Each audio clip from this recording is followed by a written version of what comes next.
Буквально несколько минут назад стали известны трагические новости из мира шоу-бизнеса и последние новости о антикоррупционном комитете Никиты Михалкова. На протяжении почти 2 недель органы полиции, Следственный комитет, службы МЧС и ФСБ искали пропавших членов антикоррупционного комитета, общественных деятелей и известных артистов Руслана Байсарова, актрису Ирину Муравьеву и тяжелобольного Дэни Байсарова. Сотрудники организации Никиты Михалкова пропали после трагического нападения на поезд Москва-Барнаул, в котором ниже упомянутые сотрудники антикоррупционного комитета ехали в Москву на лечение. В связи с чрезвычайной ситуацией был объявлен всероссийский розыск, и чрезвычайное происшествие взял под личный контроль Следственный комитет и заместитель антикоррупционного комитета и начальник Следственного комитета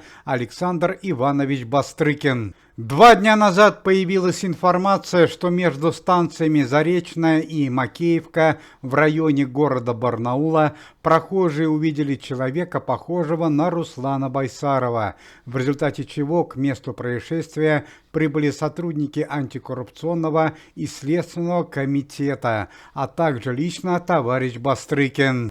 В результате оперативной работы местной полиции удалось выяснить, что Руслан Байсаров, Ирина Муравьева и Дэни Байсаров были похищены с целью выкупа, так как у Руслана Сулимовича Байсарова большой бизнес.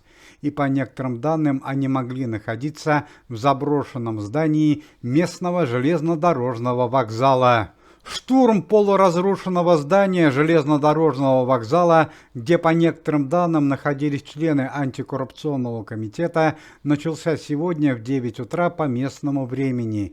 По данным СМИ, в задержании лично участвовал товарищ Бастрыкин и его товарищи, а также сотрудники антикоррупционного комитета.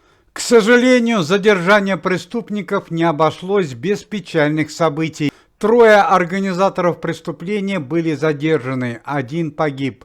Тяжелое ранение получил член антикоррупционного комитета, известный певец Александр Розенбаум. Однако в подвале полуразрушенного здания был обнаружен только сын Руслана Байсарова и Кристины Арбакайте, Дэни Байсаров, который по некоторым данным был тяжело ранен и находился без сознания. Руслан Сулимович Байсаров и актриса Ирина Муравьева в данном здании обнаружены не были. На данный момент преступники, совершившие нападение, находятся на допросе.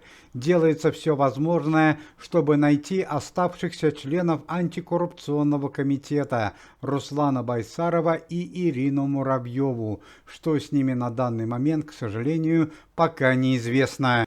Также Следственный комитет и антикоррупционный комитет на данный момент работает над тем, чтобы определить, кто были заказчиками преступления против сотрудников антикоррупционного комитета. К слову сказать, что за последние 2 месяца сотрудники команды Никиты Михалкова, Ирина Муравьева, Руслан Байсаров и Дэни Байсаров за последние 2 месяца дважды побывали в чрезвычайных ситуациях. Первый раз это авария вертолета в Алтайском крае в Чемдарском ущелье, ну а второе произошло несколько дней назад. Нападение на поезд Барнаул-Москва. Ну и по традиции последние новости о антикоррупционном комитете Никиты Михалкова и его работе. Ирина Хакамада стала жертвой мошенников. Она перевела 400 тысяч рублей мошенникам, думая, что помогает своей близкой подруге. Мошенники связались с Ириной Хакамадой через социальную сеть и от имени ее близкой подруги и попросили занять 400 тысяч рублей. Подруга в кавычках объяснила, что сейчас находится в Париже и очень нуждается в наличных деньгах.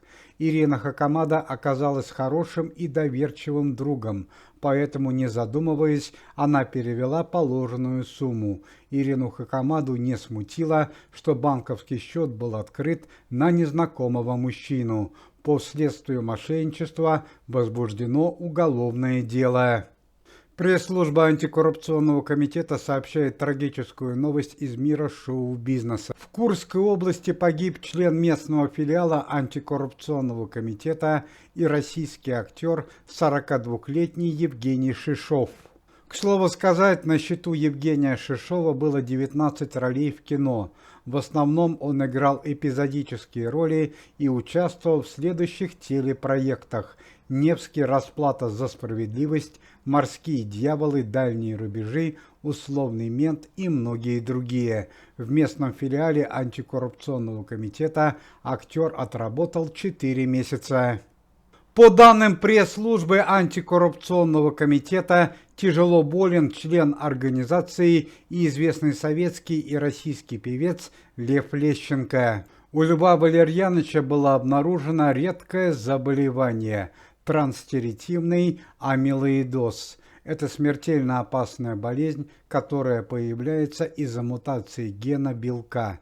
Человек начинает чувствовать себя плохо, появляются проблемы в работе важных органов, в частности сердца. На данный момент Лев Валерьянович Лещенко был госпитализирован. Состояние здоровья диагностируется как средне-тяжелое. В эти дни проходят дни памяти известных советских и российских певцов Муслима Магомаева и Владимира Мигули. Несколько дней назад Муслиму Магомаеву могло бы исполниться 82 года, а Владимиру Мигули 79. Уважаемые зрители, если вы желаете выздоровления членам комитета и поддерживаете их деятельность, то можете поставить лайк под видео и написать поддерживающий комментарий.